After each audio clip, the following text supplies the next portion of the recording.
A little coffee talk together. So Melissa is passing through. She's to my right here right now, and we came across no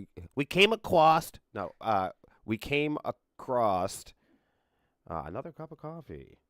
We we came across, if I could say anything, a post yesterday, and it was just asking people how they felt about people. And it is a very popular thing to say. And I know that it is generic, it is cliche. But if you ask people who are willing to talk to Elmo or Mark Zuckerberg or put a post on their wall, and if you poll people about people and you say to them, how do you feel about people? Given the opportunity, many people will say, I don't like people. That's the thing that you hear. That's the thing that you hear a lot on the internet. You hear, and social media, you hear a lot of people say, and I'm not going to get mad at you for you people out there that don't like people. I know a lot of friends and folks in my life who have said to me before, William, I don't fucking like people. And hold up. I'm not going to get mad at you for that because I think that that would be reinforcing another reason for you to not like people. So Melissa's here with me, and she's one of these people that have a hard time with social media. She doesn't really like going on social media a lot because she thinks, and she could stop me if I'm wrong, Melissa thinks sometimes, a lot of the time, that people are mean to each other on social media and stuff like that.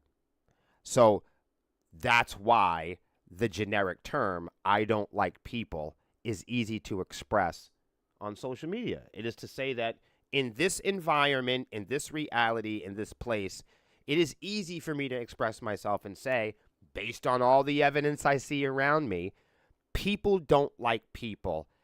And this is a safe place for people that don't like people to finally say, I don't like people, and here's the fucking evidence. So I get you folks out there that don't like people. How many people in the chat today don't like people? Seriously. And I'm not good, I'm not going to judge you because I grew up in places that hated people. As I break my fucking elbow on the light. So that's all I need. So the one thing I could not hit is like my right arm or my hands or my arms. And I'm over here elbowing the shit out of this light.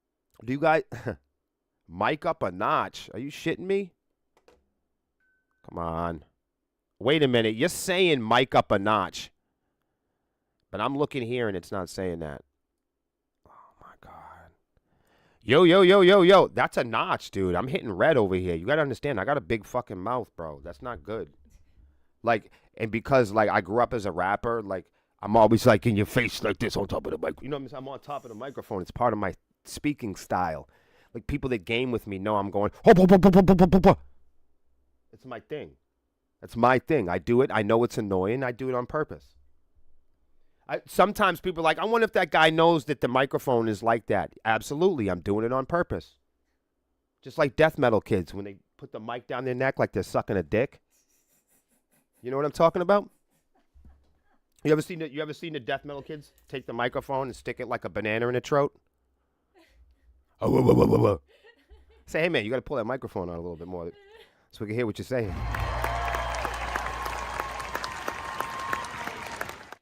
It's not just them. People stop cupping the microphone. That's what I'm trying to say. You know what I mean? Stop cupping the mic.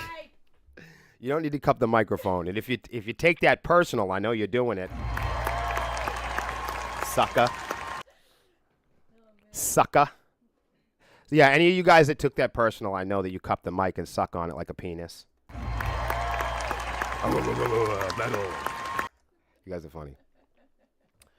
So, for all you people out there that don't like people, relax.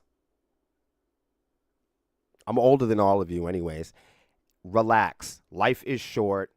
I know you have a justified reason, because personalities and behaviors, especially online, can be manufactured or amplified synthetically. They can. So I'm just saying, think about sepsis and how we have to have really thick skin for all the stuff that we do online.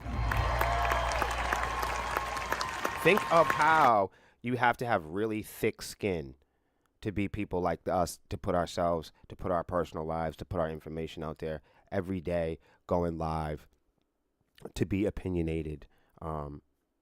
So we get it. I sympathize with you. I think the one thing that gets me in trouble is that a lot of people don't like people. And people that don't like people often are like misunderstood, or they could be confused by my intentions a lot of the time. I envision and I imagine that people that don't like people have a hard time understanding me, because people that don't like people also think that everyone else doesn't like people. You're dumb. People that don't like people are just in a category of their own. What gets me into trouble is people that like people usually wind up liking me, even if they're misunderstood in the beginning. People that secretly don't like people won't like me. That's because, unlike people that don't like people, the things that I do and say get misunderstood by people that don't like people, because the people that don't like everyone imagine that I don't like people. But this is where we get into a lot of trouble, because I actually like people. So I'm motivated. I am burning. I am fueled. I am energized by trying to convince other people to like people like me. Just like people that don't like people are usually predicting and imagining and trying to advocate, illustrate, and advertise to people that don't like people. But the truth is, with me, we have a natural collision, because it's far and few where you meet people that love and care about everyone, and that is me. And it sickens people, because they go, my God, that guy is stupid. How could he be dumb enough to care about everyone? Like, everyone? Everyone? Even the satanic, even the fat, ugly people, even the undesirable, smelly people, and the poor people? Yes, those people too. Even the criminals and the bad guys? Yes, those people too. Some of us have a mindset where we want some people to belong and others to not belong. And then there are other people like me that are advocating for us all to belong. So no, I don't hate people. And that is the reason why I'm doing what I'm doing. That is the reason I put so much effort and passion into what I do, because I'm hoping to reach the very few rare people that are like me that care about other people. It doesn't make any of us better or worse than each other. I'm just explaining to you a type, a kind, and sometimes why I, my friends, am misunderstood. Because it's popular for us to hate each other and not care about each other. It's popular for us to disagree and debate and pick sides and do all that shit. It's not popular for us to just be our fucking selves. Good morning, Chad. Good morning, Hans. Good morning to everybody on the chat. We've been getting some really great reviews. We've been getting some really great feedback about all of our live streams. And let's not forget, tonight is the Honeycomb Hideout. Yeah. Yo, Chad said it best, man. Life is too fucking short, dude.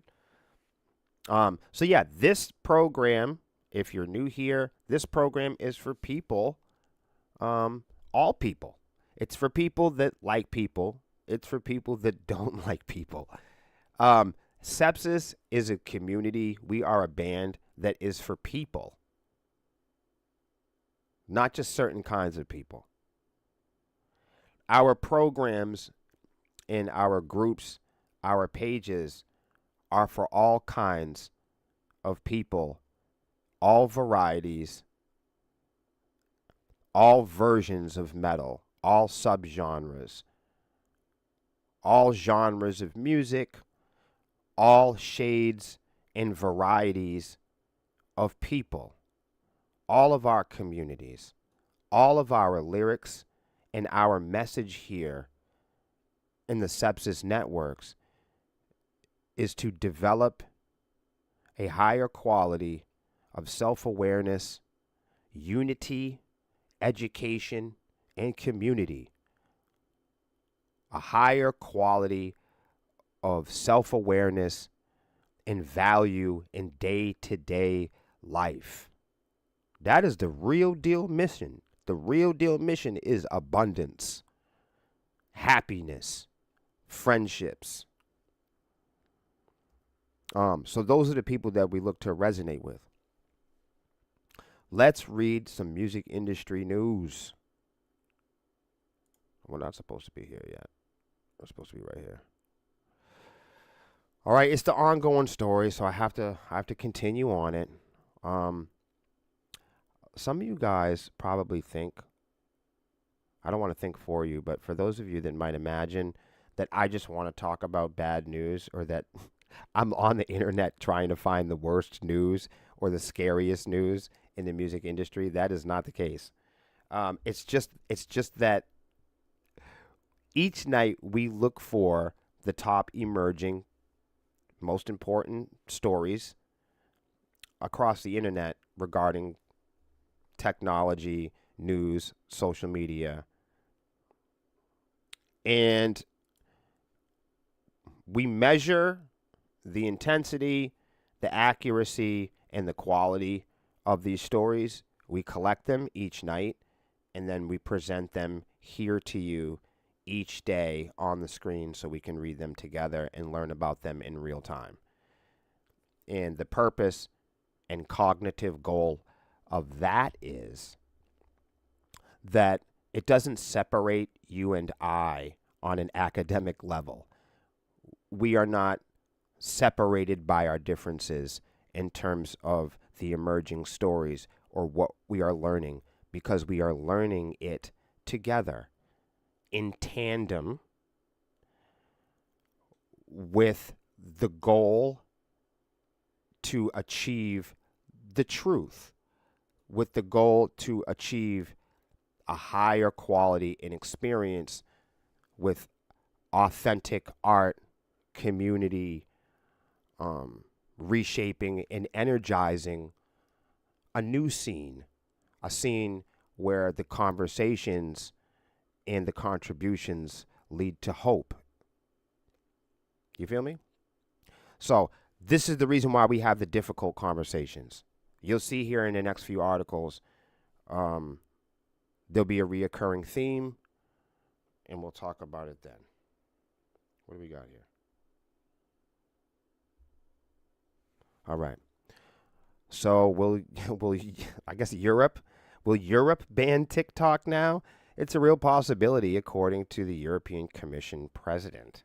So you guys already know the emerging story with the United States passing legislation that would require ByteDance to divest from TikTok or face an official ban. Will Europe be the next to ban TikTok? European Commission President Ursula von der Leyen won't rule it out. Let's talk about it here. The potential for a European ban came up during the debate, reports Politico, featuring parties' lead candidates for the 2024 election. Seems to be the big news here. In reference to the ban in the United States, von der Leyen said it's not excluded, adding that the European Commission was the first institution to take action and ban TikTok from its corporate phones. We know exactly what the dangers of TikTok are, she concluded.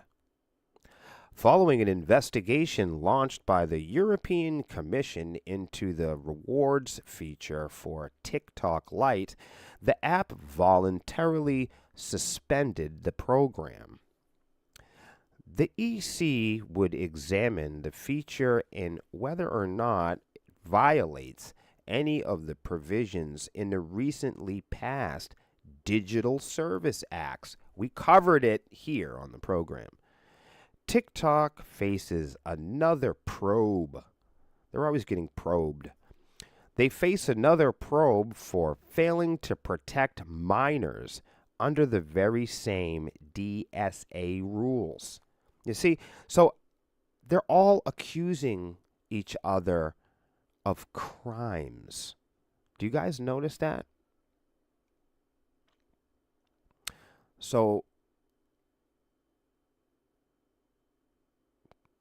just to unpack it quickly, the United States, as you guys already know, have taken the steps to force TikTok into selling to a United States company. Under United States control, they'll probably allow the app to stay up, and they have a year to do it, okay? They can get extended time. More on that later. In the meantime, they could pause the app. But they haven't done that. In some different states and different organizations and branches of the government, I know they're not allowed to have TikTok on the phone as an app. They can't even download it.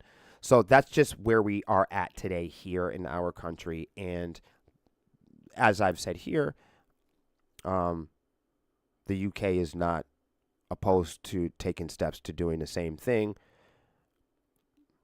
There was a feature on the TikTok shop that has been suspended at this time, and they addressed it here. The TikTok Lite rewards feature has been voluntarily suspended as they continue to host investigations about that. But as they pointed out here, as many of the other apps, you guys got to remember, American apps have the same type of problem.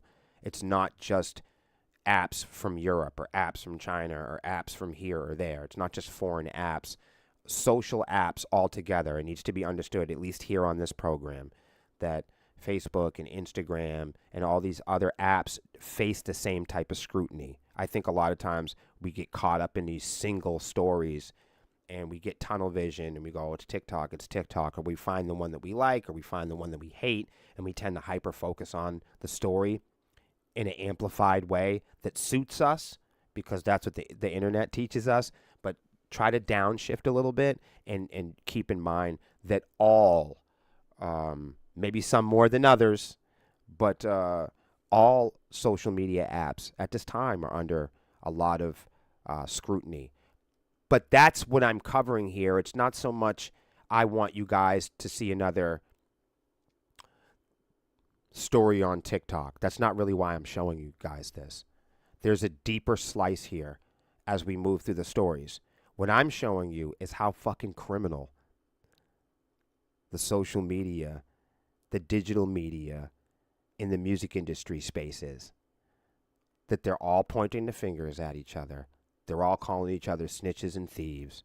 They're all accusing each other from hurting little kids.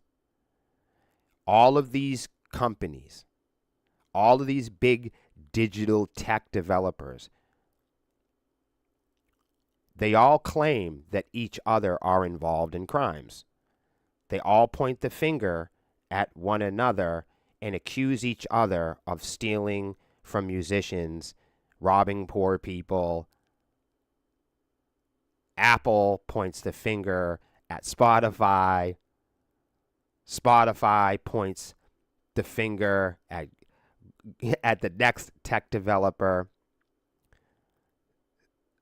Pandora and Sirius XM are always in court. It sounds like a mob criminal organization. It sounds like a bunch of criminals that are always in court, always telling on each other, always snitching and spying on each other. I want you guys to follow me through the next story and see how this reoccurring rhythm and theme plays out with these developers, the apps, the music companies, the technology. And I want you to see, as we work through the stories today, of how all of these apps and all of these big companies and corporations all have some of these key criminal features on display. The United States accuses TikTok. UK is possibly in on it. Meanwhile, Sirius XM sheds, wow, that is a lot. Sirius XM sheds 445,000 subs. Pandora drops 64,000 in Q1. Both accelerated declines. I always have told you guys that Sirius XM and Pandora were a waste of time for musicians. Remember me saying that to you guys? Maybe, do you guys remember before anybody knew that Pandora was the same company as Sirius XM? I was trying to explain to everybody of how crooked and worthless this technology was. Do you remember me saying that? So I want you to take a good look here by this article from Ashley King. This article's from today. Sirius XM sheds 400. This is for you guys, man. 445,000 subs. Pandora drops 64,000. I told you guys that Sirius XM was a worthless and useless place to be. I told you that Pandora was a worthless place to be. Do you know how many of my rock and roll colleagues and buddies have spent hundreds of thousands of dollars trying to get on Sirius XM? Look at what a piece of shit, useless place it's turned out to be. Sirius XM sheds 445,000 subs. You heard that, Melissa? You know, all of our rock and roll colleagues and friends who spent hundreds of thousands of dollars to be a part of Sirius XM, to get on hard drive, to get on test drive, and all of these things throughout the years. Just imagine if you were one of those bands that throughout the years you've been trying to chart, you've been paying and investing your whole life to be a part of organizations like XM Radio and Pandora, who are the same company, but they're always in court. They're always involved in crimes. They're always under suspicious activity. But here, right here, April 30, 2024, Sirius XM sheds 445,000 subs. Pandora drops 64,000 subs in the first quarter of this year. What a worthless waste of time investment that's really turned out to be for independent artists. I told you guys that place was a burning building. I told you. Motherfuckers can't stand that. Boy, I told you guys.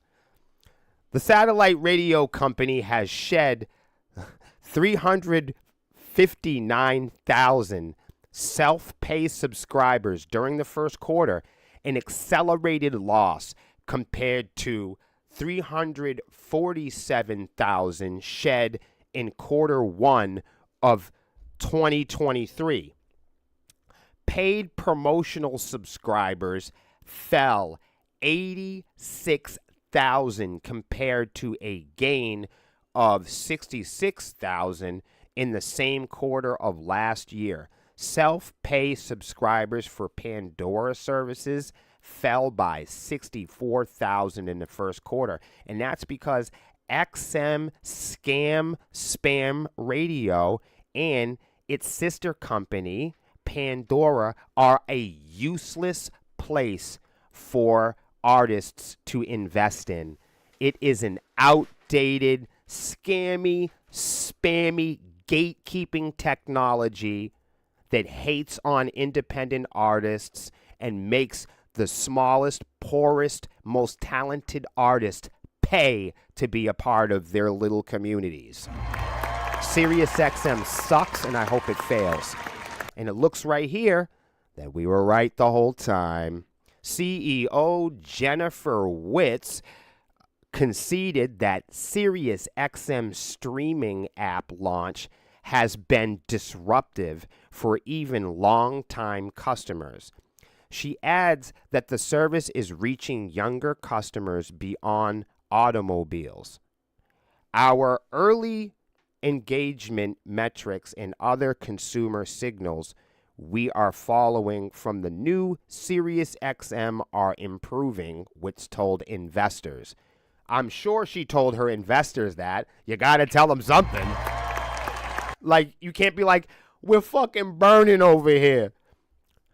We admit it. It's a failure. No, your investors are gonna walk out. You got to keep lying. We are confident that our app platform relaunch and product improvements coming in the car are putting us in the right path. If XM radio was so awesome, then why do they need a fucking relaunch? Woo, this shit is crazy. Oh my God. Overall, SiriusXM posted quarterly revenue of $2.16 billion, up 1% from $2.14 billion in quarter one of last year. The company recorded earnings of $265 million, or 7 cents per share, up from $233 million, or 6 cents per share, in the same quarter of 2023. SiriusXM also points to its advertising revenue rising 7% to $402 million, offset by subscription revenue falling 1% to $1.68 billion. Howard Stern and SiriusXM announced an agreement to continue his contract. They better.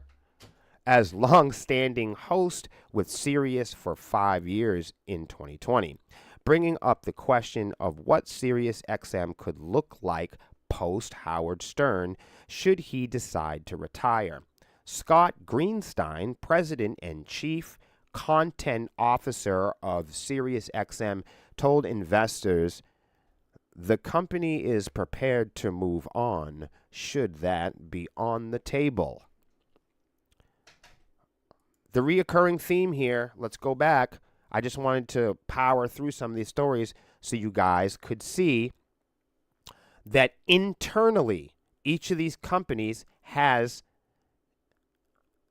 these disruptive, confusing, and suspicious behavior, and it hasn't even gotten to the second quarter of the year yet. Everyone's in court. Everyone's calling everybody a snitch. Everyone's pointing a finger at each other, calling each other crooks. These are the biggest brands and tech companies in the world that we're supposed to trust. These are the biggest toys. These are the biggest gadgets. We don't trust our neighbors. We certainly don't trust politics. We don't trust the celebrities. We don't trust our kids. We don't trust our parents. We've been given all these apps. We've been given all this technology promised for us to make our lives better. Promised that it would open up free time so we could handle our chores. Shit. The apps promised to do the chores for us. The apps promised that the chores would get easier. Instead, there's just more chores. So I'm going to power through this next one, but I want you to see the reoccurring theme. No matter if it's Apple, SiriusXM, Pandora, Spotify, every time I click through these stories, ChatGPT,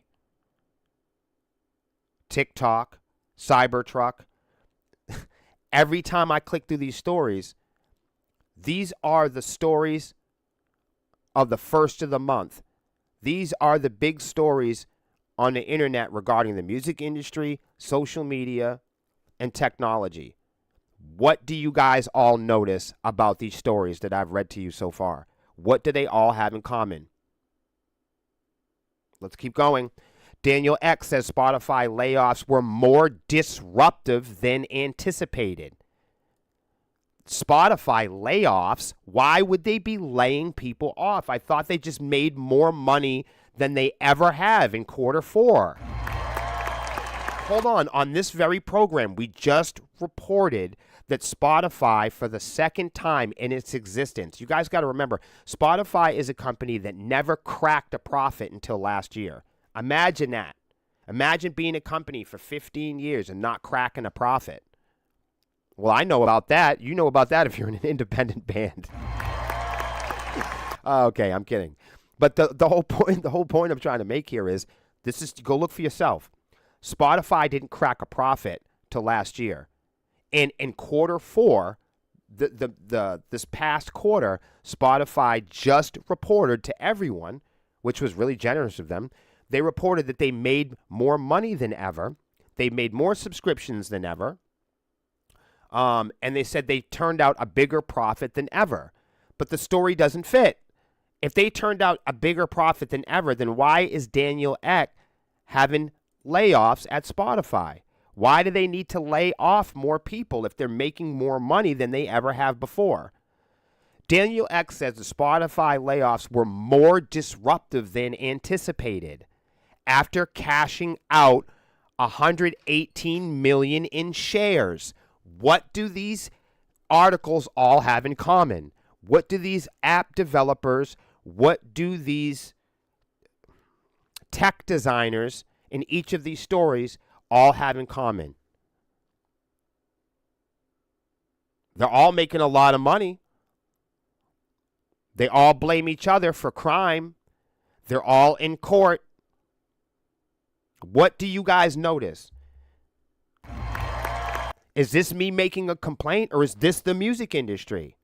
Am I complaining about it or reporting it?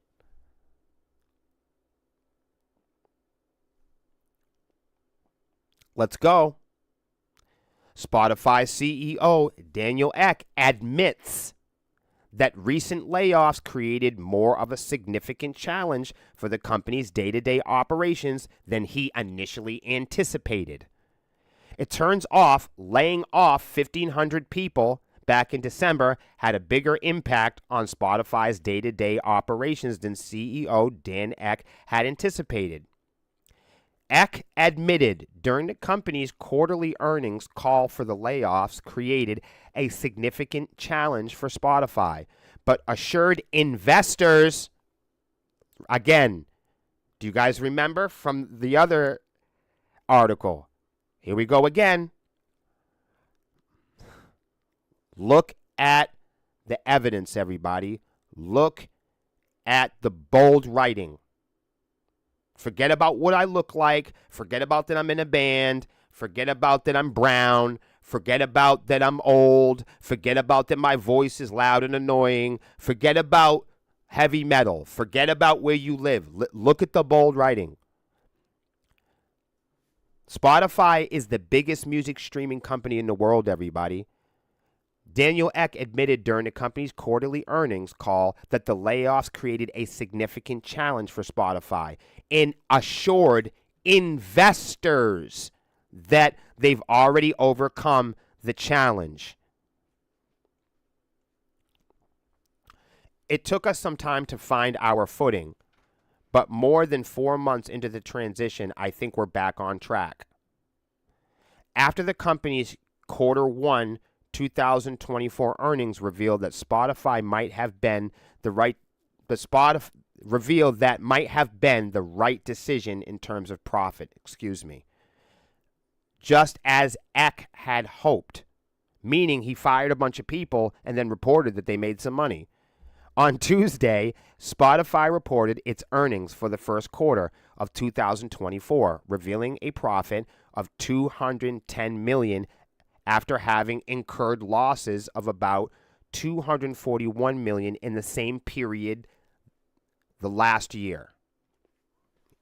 Let's go.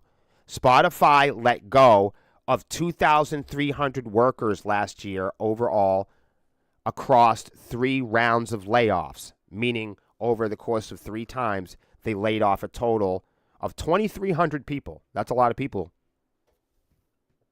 That is a lot of people. In addition to laying off 1,500 people in December, the company cut around 600 employees in January and another 200 in June. So, meanwhile, Spotify steadies its trajectory after downsizing its headcount.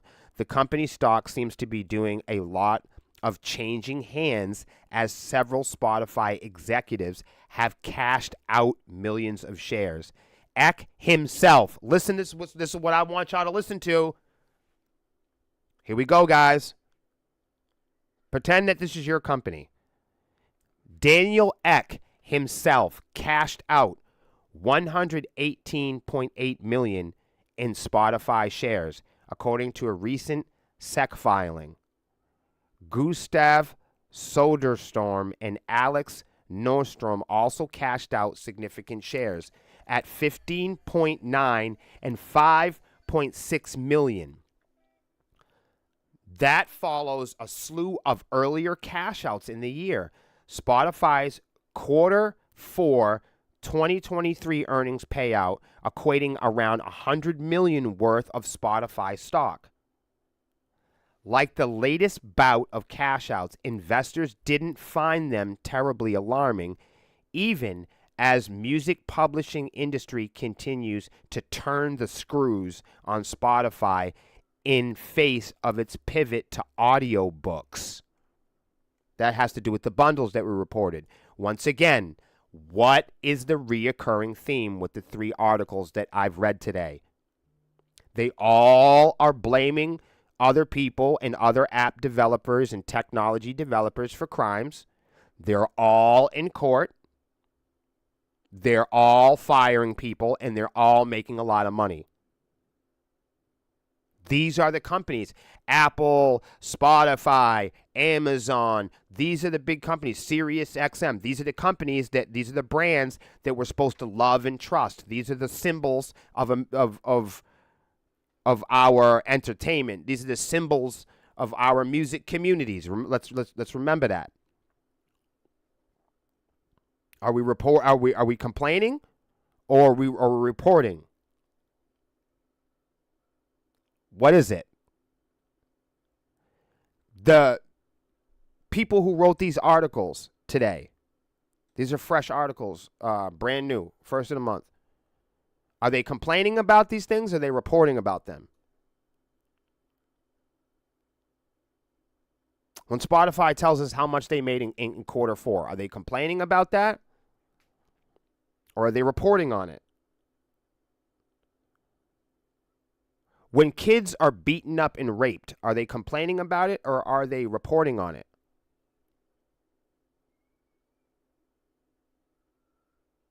Victims and recipients of police brutality, are they complaining about that, or are they reporting about it? If it's happening every day, is that a complaint or is it a report?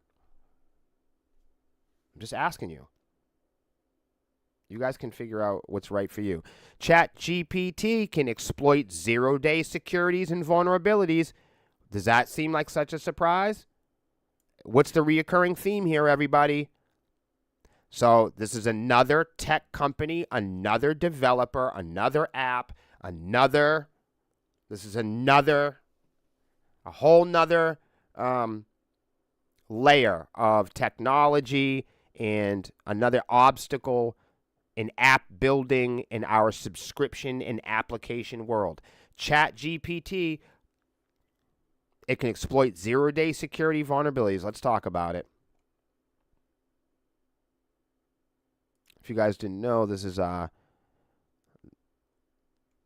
this is Mashable. If you guys ever want to get in on this stuff. Let's see what this is. Cybercrime will soon be for the people, huh? You guys like that? ChatGPT Plus can exploit zero-day securities and vulnerabilities, and why this should concern you. So This article was written by a person named Chance Townsend. I'll be reading it for you today. I didn't write this article. Are they reporting on this, or are they bitching and complaining about it? Is the author that is presenting this information, is the author that is presenting this information to you guys, are they reporting on it, or are they complaining about it? You be the judge. ChatGPT 4, OpenAI's latest multimodal large language model, can exploit zero-day vulnerabilities independently, according to a study report by TechSpot. The study by University of Illinois Urbana-Champaign researchers have shown that LLMs, including GPT-4, can execute attacks on systems by utilizing undisclosed vulnerabilities known as zero-day flaws. As part of the ChatGPT Plus service, GPT-4 has demonstrated significant advancements over its predecessors in terms of security penetration without human intervention. The study involved testing LLMs against a set of 15 high to critically severe vulnerabilities from various domains, such as web services, Python packages, which had no existing patches at that time. I don't know what the fuck they're talking about. ChatGPT displayed startling effectiveness by successfully exploiting 87% of these vulnerabilities, compared to 0% success rate by earlier models like GPT 3.5. The findings suggest that GPT-4 can autonomously identify and exploit vulnerabilities that traditional open source vulnerability scanners often miss. And this is why it's concerning. The implications of such compatibilities are significant, with the potential to democratize the tools of cybercrime, making them accessible to less skilled individuals known as script kiddies. Assistant Professor Daniel Kang emphasized the risks posed by powerful LLMs, which could lead to increased cyber attacks if detailed vulnerability reports remain accessible.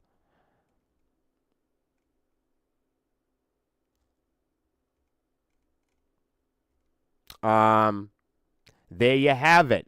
What is the reoccurring theme, ladies and gentlemen? What has been the theme throughout all of this? All of these tech companies, we have read about XM radio and satellites and Pandora. We've read about Spotify. We've read about TikTok. We've read about record labels. And we just read about AI and ChatGPT. What is the reoccurring themes that we keep seeing with all these tech companies and developers? They're all in court.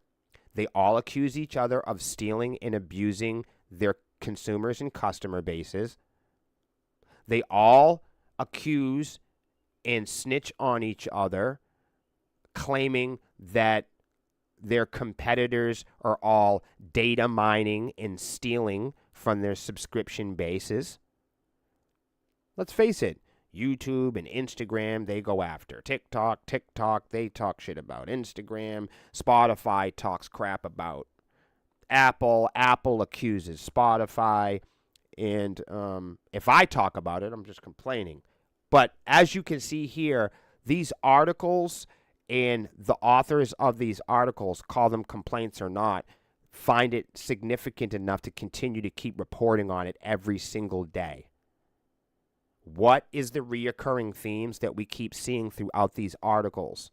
These are fresh articles from the first month. What is the reoccurring theme? The reoccurring theme is all of them are implicated or accusing each other of crime. All of these tech companies, the developers, the apps, the people who build them, their investors, they're all involved. They're all in court. They're all accusing each other of data breaching, of crime, of stockpiling and data mining and stealing. You don't find that. Spotify says Apple is refusing to approve its EU updates. Apple continues to break the European law. That's what Spotify said. Here you go. Spotify says that Apple is refusing to approve its EU updates. I mean, they're just a bunch of brat snitch motherfuckers. They're all breaking the law, and they all tell on each other all week, all day. They all are involved in all this criminal activity. They're all involved with data mining and stealing, and they all accuse each other of doing the same thing. And when they all need to make a point, they all claim to support the independent. They all claim to support the little guy. As soon as any of these guys need to, gain attention or get support, they all claim that they're all here to help people, to make our chores easier for us. But here you go. Spotify says that Apple is refusing to approve its EU updates. They're accusing Apple of breaking the law. And whether or not Apple's breaking the law or not, what is the reoccurring theme with all of the articles that I've been showing you? They all accuse each other of breaking the law and crimes. So why is it so weird when I come on here every day and I show you guys that all of these apps, the music industry, the developers, social media, they're all breaking the fucking law? What don't y'all see? And they're all accusing each other of breaking the law.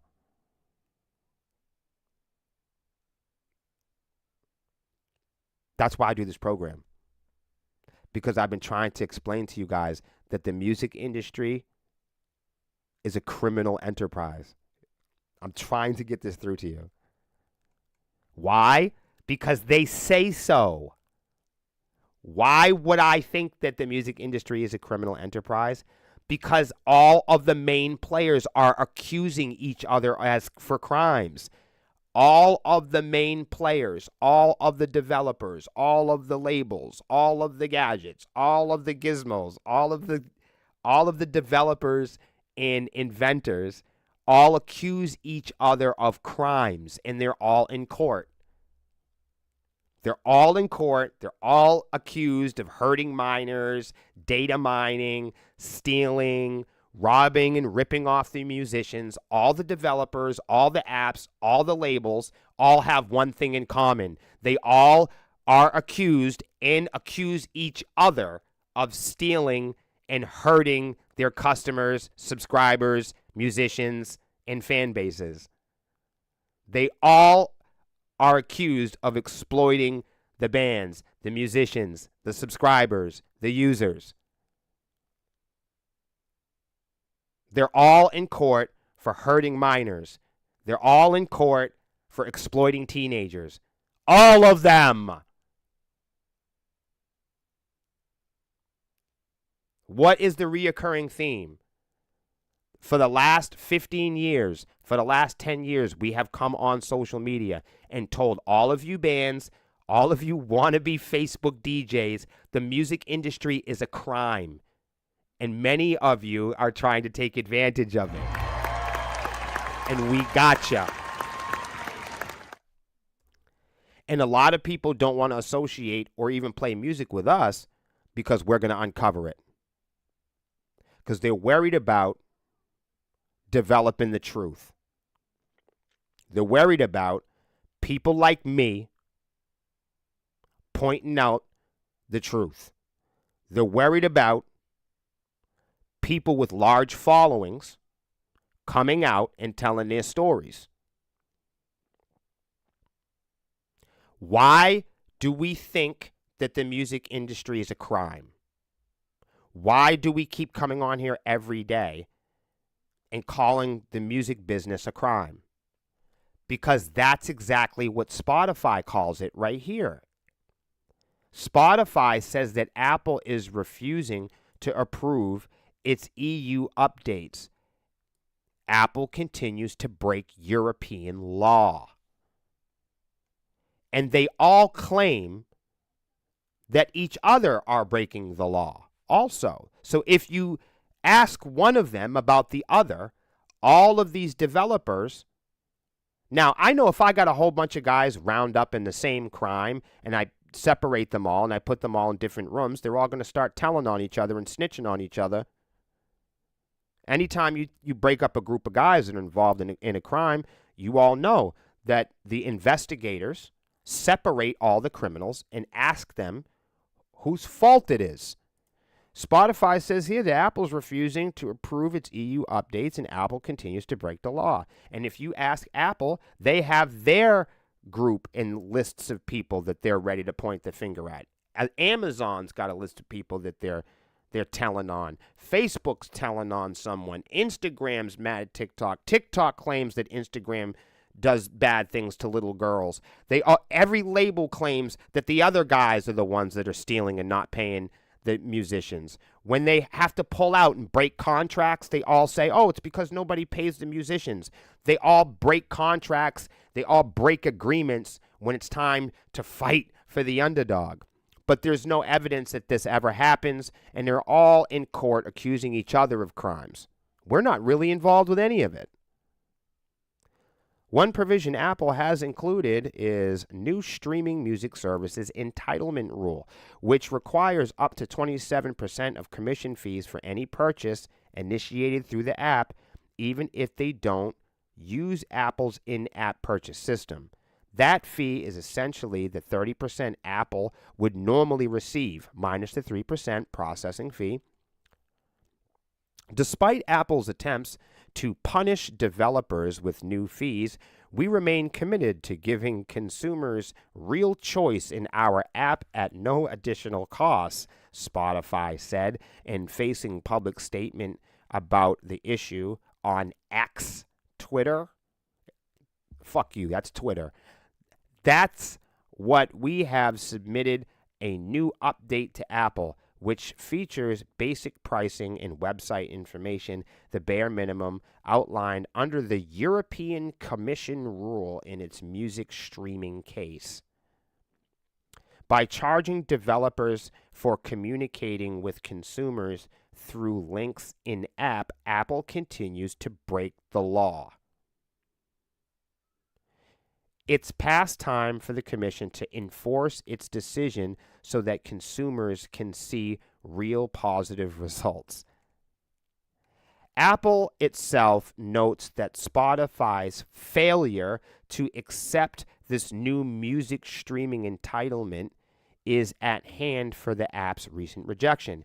They say, we will approve version 8.9.33 after you accept the terms of the EEA and resubmit it for review.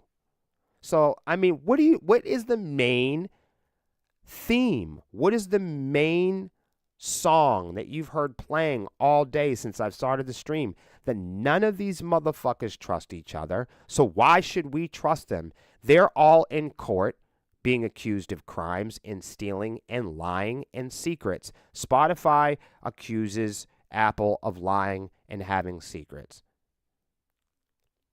SiriusXM is being accused of having all type of secrets and wrapped up. I read to you about ChatGPT and how they can exploit you. And that's barely even out yet. People can't even wrap their heads around it. What have you seen about all the articles that I've read to you this morning? They all have one thing in common. They are all currently being accused and accusing each other of lying, cheating, stealing, data mining, and sneaking secrets past their subscriber base. Come on, y'all. Come on. Let me read some chats, man. I mean, it is what it is.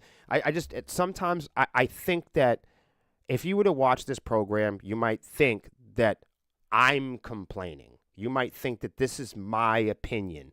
You might think that these are stories that I'm coming up with and I'm making them up, and it's all, I've had this, and it's true. Many of us do have a music industry and an image of what that is in our minds, right? We have an imaginary music industry, but what I'm doing, what I have been doing on this page for years and years and years, and I think it's been missed, I think it's misunderstood. I'm not reporting about an imaginary music industry. That's why I've decided to have this program, so I could show you the fresh, updated stories each day, so we can get rid of the confusion and the misunderstanding that William Savant is complaining about the music industry. And I'm going to make you sick for a second. Forgive me. But I can't find any parts of my life to complain about. I know I might talk about things in the music industry, and it might appear to you, because you don't know me very well, it might seem like a complaint to you. No, it's a report. I actually, as an individual, or even my band, I love my band. I love where we are in our career climb. Let me make this perfectly clear for all of you. I love my band, and I love where my girlfriend is in her career climb. I love all my band members. My staff members are fucking awesome. This is the best lineup we've ever played with. The best music that we're coming out is being recorded. We have music on deck, a new album, acoustic songs coming. We're playing in some of the biggest, awesomest shows with the coolest bands all over America. We've got cool shows at home. Swarmy Fest 3 is coming out. I can't tell you the amount of stuff that we have that are going on to be excited about in terms of sepsis. So I can't find one part of our music career that I can complain about, that I could even imagine complaining about. I cannot find any part of our career climb worth complaining about. So it blows my mind that people imagine that when I report about the daily events that are happening in the music industry, that when I put up articles on the screen and read from the day-to-day music, tech, and social media updates, that somehow people can misunderstand my passion for education as a complaint. It blows my mind. But nonetheless, I'm here to compromise with you. Call it, label it, define it in any English you'd like to. I will meet you halfway. We can call it a complaint. But the difference between me and the average person that is complaining about something is I'll be here every day to help you find the solutions.